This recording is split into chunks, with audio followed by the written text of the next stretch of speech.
The question about whether or not Alabama was going to take a commitment from a quarterback in the class of 2011 was answered last week when Philip Ely, out of Tampa, Florida, Plant High School, committed to Alabama over numerous other offers. And I like Greg McElroy. He's a winner, state championship quarterback from a great program. Rodney, you like him. Very athletic, yep. Quick, maybe a little undersized in terms of what we look at for a quarterback these days, but a winner and a guy that Alabama went in on, and immediately after offering, he said, I had no doubt Alabama was where I wanted to go. Well, you remember, Gary, about a month ago, people were asking, what about a quarterback? And he's the one we profiled right here a month ago, said, watch out for Philip Ely. I felt like then that there was a good chance that he would end up at Alabama, and he did. And again, you mentioned the comparison to Greg McElroy. Very good, Gary.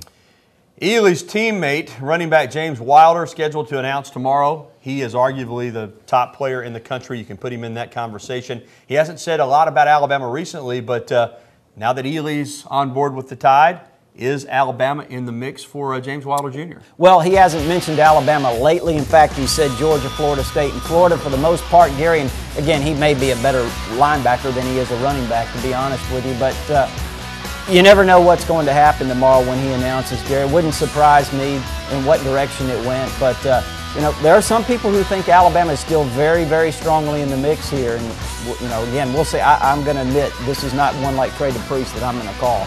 All right, let's run down some of the other top prospects in the country. And when you're talking about top running backs, there aren't many better than Malcolm Brown. Maybe the best, probably the best. A lot of people think he looks much like Adrian Peterson when he came out of high school and from Cibolo Steele High School in Texas. That's outside San Antonio, just about an hour from Austin. But, to be honest with you, the offense that Texas runs, the style of offensive linemen that they've recruited don't really lend to the kind of running attack that he would fit well in. But Alabama would be perfect. He likes Alabama a lot. He had a great visit here. His family loved Nick Saban, and he's originally from the state of Mississippi. He was born in Biloxi. His dad played at Batesville, South Panola, so he has a lot of connections in this part of the country. Be interesting to see what happened. I talked to the school today. They think they'll announce on August the 28th on their opening game on ESPN. What's the latest on Jamari Rasco? Outstanding player, Gary, 6'3", 250. We had a story on him today on TiderInsider.com. For a long time, it's been Alabama, LSU, and Texas. There was a time when it looked like, LSU and Texas probably the top two. I think right now, honestly, though he doesn't name a leader, I think Alabama's in very good position with Jamari Rasco. You also feel like Alabama's in great position with Xavier Dixon as well. I do. I think he's a great player in terms of his athletic ability and his the frame that he can get bigger, could play linebacker, but probably or could grow into a defensive end. And I think right now Alabama has the edge over Florida, Georgia, and Auburn. And Ishaq Williams visited recently. How did that go? Yeah, I talked to Ishaq's coach, Sean O'Connor, just today. And Ishaq's obviously, we've talked about him in the past here. Another tremendous linebacker, defensive end type, probably be a linebacker here. And he had a very, very good visit. Gary, Alabama's in there, Notre Dame, several other national schools, but he's a guy to watch. All right, good stuff. Time to take some phone calls. I'll remind you that we're on a delay here. So if you turn your television up or you have your TV up, it's going to sound a little strange. So turn your TVs down when you're on the telephone. And starting off tonight, we've got Joseph in Tuscaloosa. Joseph, welcome in. How you doing, man? Doing well. Yeah, I got a simple question here. Okay. Okay, how long is it going to take for the NCAA to clear up Marcel Darius? I hope this is going to take longer than the O.J. Simpson trial. All right, Joseph.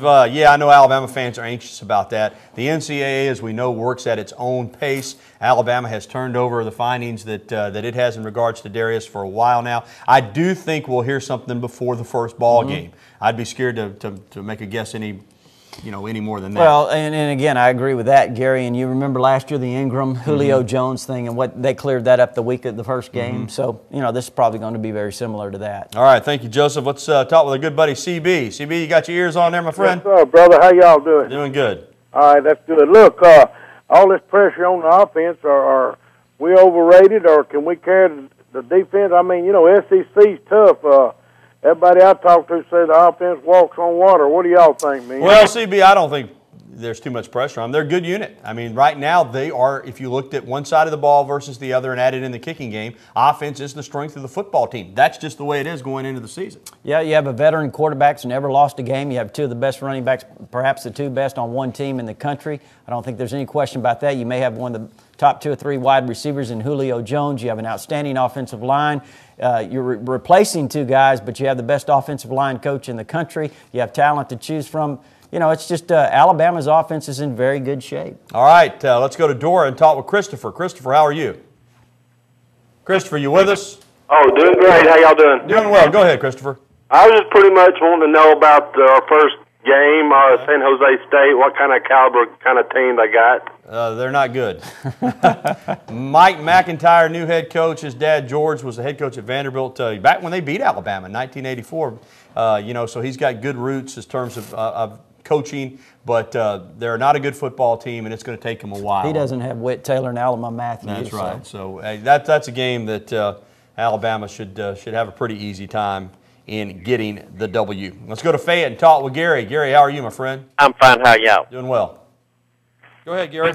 Yes, I'd like to know about Isaiah Crowell, how far he's leaning to. Well, Gary, I think it's Alabama and Georgia. You know, we've talked to Isaiah quite a bit. He's been over here to Tuscaloosa on several visits. I know he has a great relationship with not only with the coaching staff, but several players here, including Trent Richardson. And, you know, Isaiah is an outstanding player. He's right there with Malcolm Brown as the top 2 backs in the country, according to most of these rating services. And I think Alabama's in a good position with him, though Georgia's in there very strongly as well. Of course, Crowell out of Columbus, Georgia, great football played down there. His high school coach, a former Auburn player, but he's not even considering the Tigers, although his teammate, defensive tackle Gabe Wright, is an Auburn lean right now. Let's take an email from Scott.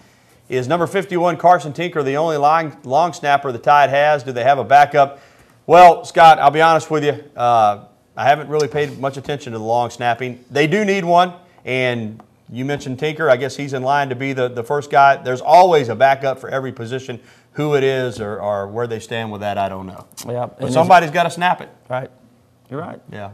But I think they'll find one, and maybe it'll be Tinker. But after that, we'll just have to wait and see, I guess.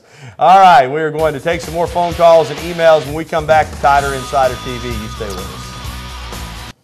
We're back here on TITV with Rodney Orr. I'm Gary Harris, and we are going to take some more phone calls.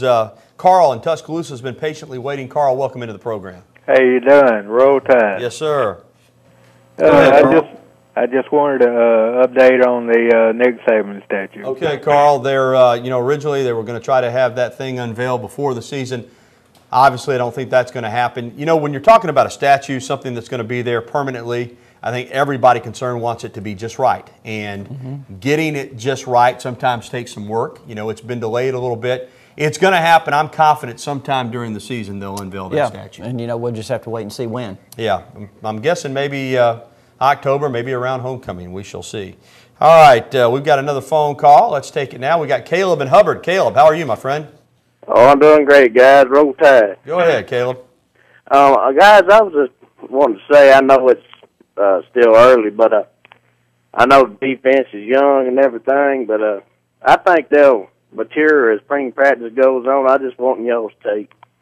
Well, Caleb, they better hope they mature before spring practice, because if they're waiting the next spring to mature, they could be in for a long season. I do think your point's well taken, though. Seriously, they're going to mature as the season goes on. The good thing about a young defense with talent is they're going to be a lot better in October and November than they're going to be in August and September. I think that's pretty safe. Well, and they just have that tough stretch there, Gary. You know, when you hit Arkansas, then you have the South Carolinas, you have Florida in there, and Tennessee. And I know Tennessee's going to be down, but certainly there's some tough games there. Penn State early on, and you know, when you're talking about the defense, again, they've got some guys up front that have played a lot, guys at line, but they've just got to get the combinations right. And in the secondary, I think that's the big concern right now. All right, let's take an email question, Rodney. This is from Greg. Are there any Division I football prospects in West Alabama? Well, obviously, we know there's one for sure. Vinny Sinceri over at Northridge High School is already committed to the University of Alabama. He'll sign in February. A linebacker could wind up playing strong safety at Alabama. Very athletic, hard hitting kid. And I don't have a sheet in front of me, but there are always several Division I prospects in West Alabama, but he's the first one that comes to mind because he's an Alabama Yeah, commitment. and in terms of being a highly recruited. Yeah, and there's a young DeMarcus James, a running back at Demopolis, who's a Division I prospect and could wind up in the SEC as well. All right, let's go to center and go back to the phones and talk with LD. LD, welcome in.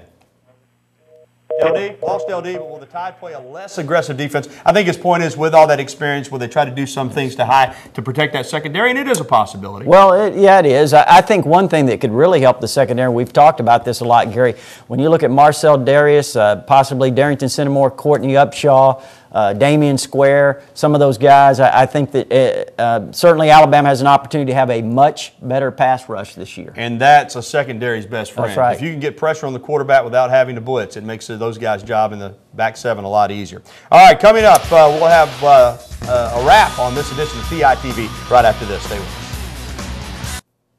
Tonight for dinner, Rodney, we're going to go visit our good friend Philip Guy over at Buddy's Rib and Steak in Northport. You come and join us. We'll be there in about 15 20 minutes. Also, if you want to catch Tider Insider TV anytime, day or night, it'll be posted on our website tonight, WVUATV.com. And we will leave you with the Ray Perkins Alabama reunion from this past Saturday night at the Zone at Bryant-Denny Stadium. Cornelius Bennett, Kerry Good, all the guys that played for Ray Perkins from 83 to 86 were there. And they didn't win a championship, but they had some good football teams. For Rodney Orr, I'm Gary Harris. Thanks for watching, and good night.